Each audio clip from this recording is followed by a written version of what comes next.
एक तर काँग्रेस पक्ष म्हणजे तुम्हाला आठवत असेल तुमचे सगळे तुम्ही खूप यंग आहात वयाने. पण काँग्रेस पक्ष हा एक भारतातला किंवा कुठलाही पक्ष त्यामाने हा एक राजकीय पक्ष हा जर संविधानाच्या चौकटीत काम करत असेल तर आपण लोकशाहीवर प्रेम करणारे विश्वास ठेवणारे लोक आहोत. आणि तुमच्या सगळ्यांच्या जन्माच्या आधीची एक गोष्ट सांगते कारण का वयाने मी थोडीशी तुमच्यापेक्षा मोठी आहे. पण आम्ही सगळ्यांनी काँग्रेस पक्ष हा फार जवळून पाहिलेला आहे. मी स्वतः अनेक वेळा आणि याही वेळी काँग्रेस पक्षाबरोबरच लढले. त्यांच्या आशीर्वादाने, प्रेमाने, मतानेही मी निवडून आलेले आहे.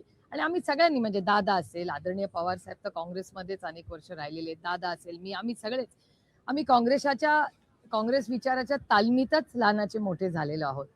आणि एवढंच नाही, पण ह्या देशावर जेव्हा इंग्रज राज्य करत होते, ह्याच काँग्रेस पक्षाने आज जो मोकळा श्वास आपण सगळे घेतोय, हा मोकळा श्वास, हे स्वातंत्र्य, हे काँग्रेस पक्षाची देण आहे, हे कोणीच नाकारू शकत नाही. त्यामुळे काँग्रेस पक्षाचं योगदान हे फार मोठं राहिलेलं आहे. ह्या देशाचे प्रधानमंत्री पासून सरपंचापर्यंत, मग महिला आरक्षण असेल, अनेक देशांनी केलेली युद्ध असतील, ही लोकशाहीमध्ये बोलण्याचा अधिकार हा सगळ्यांना आहे. त्याच्यामुळे लोक त्यांची मतं मांडत असतात.